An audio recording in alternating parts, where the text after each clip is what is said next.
TV a un EWA, Télévision Africa Umoja Ewa panafricain, là où les actualités africaines prennent vie, je suis Wassa Ewa. Au programme aujourd'hui, nous avons les thèmes suivants. Mali, l'armée compte contrôler le camp de l'ONU à Kidal en novembre. Coup d'État au Niger, Washington appelle à la libération immédiate de tous les détenus. Guinéens tués en France, l'enquête remet en cause la version policière. Les autorités au pouvoir au Mali prévoient de recevoir en novembre le contrôle du camp de l'ONU à Kidal, Nord, un des grands enjeux de la confrontation ranimée entre l'État central et la rébellion Touareg, a indiqué un haut responsable. La ville de Kidal est le fief de la rébellion à dominante Touareg qui a repris les hostilités contre l'armée nationale en août avec le début du retrait de la mission de l'ONU, MINUSMA. La MINUSMA, poussée vers la sortie par la junte après 10 années de déploiement, a commencé en août à céder aux autorités maliennes ses camps dans le nord. Depuis, des groupes armés qui s'étaient soulevés en 2012 puis avaient signé un accord de paix avec le gouvernement en 2015 ont repris les armes en réclamant le contrôle de ces camps. La MINUSMA est censée quitter le Mali d'ici au 31 décembre, et la rétrocession de son camp à Kidal s'annonce comme un enjeu majeur de la lutte pour le territoire. Une importante colonne de l'armée est partie le 2 octobre de Gao en direction de Kidal.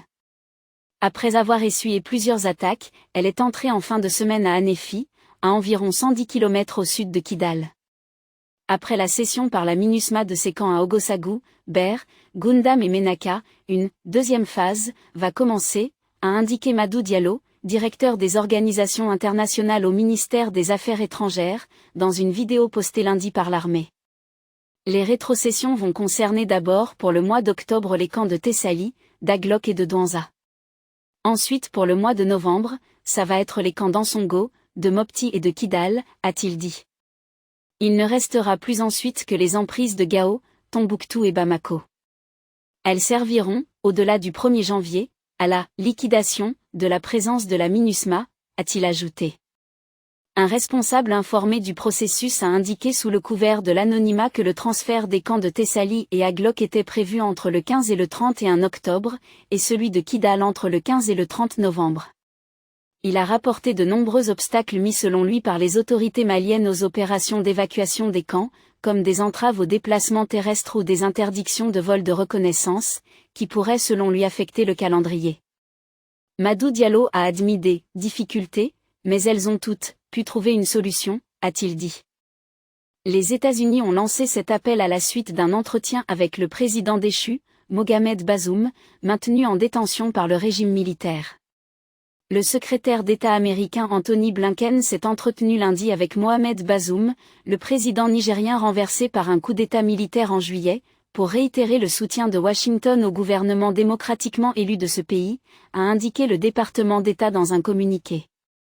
M. Blinken a dit à M. Bazoum qu'un gouvernement dirigé par des civils offre la meilleure occasion de garantir que le Niger reste un partenaire solide en matière de sécurité et de développement dans la région, selon le communiqué. Des soldats de la garde présidentielle ont arrêté M. Bazoum le 26 juillet et ont mis en place un gouvernement de transition. Les États-Unis appellent à la libération immédiate de toutes les personnes injustement détenues à la suite du coup d'État militaire, a déclaré le département d'État. Préserver la démocratie. En août, le président américain Joe Biden avait appelé à la libération immédiate du président déchu du Niger Mohamed Bazoum, retenu par des militaires à l'origine d'un coup d'État. J'appelle à la libération immédiate du président Bazoum et sa famille, et à la préservation de la démocratie conquise de haute lutte au Niger, a déclaré M. Biden dans un communiqué publié le jour du 63e anniversaire de la proclamation de l'indépendance de ce pays d'Afrique de l'Ouest. Le Niger est devenu un allié essentiel des Occidentaux, notamment la France avec 1 millier de soldats cantonnés dans le pays. L'administration Biden souhaite s'engager davantage en Afrique pour y contrer les influences croissantes de la Chine et plus récemment de la Russie. Les États-Unis ont une base aérienne au centre du Niger, utilisée pour piloter des drones destinés à attaquer et surveiller des terroristes. L'enquête sur la mort d'un Guinéen lors d'un contrôle routier en Charente met à mal la version policière, selon des éléments révélés lundi par Mediapart et Radio France, confirmés à l'AFP par une source proche du dossier. Le 14 juin, 2 semaines avant la mort du jeune Naël à Nanterre, Aloussin Camara, 19 ans, avait perdu la vie tandis qu'il se rendait au travail au volant de sa voiture, vers 4 heures du matin dans l'agglomération d'Angoulême, tué par un tir policier après un refus d'obtempérer.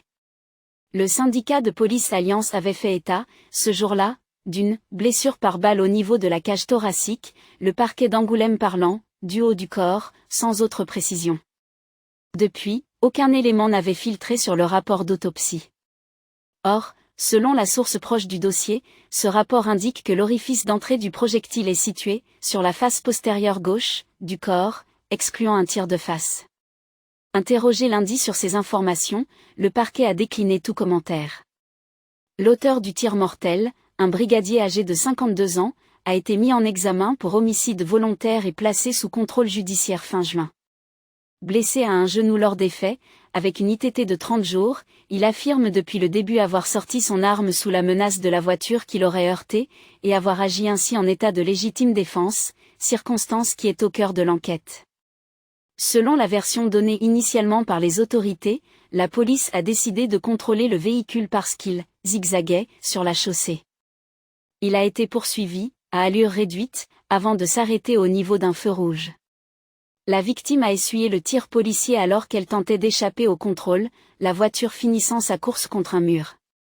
Mais le rapport de l'IPGN, cité par Mediapart et Radio France, fait ressortir des contradictions dans les déclarations des policiers impliqués dans l'intervention, sur le motif du contrôle comme sur le déroulé des faits.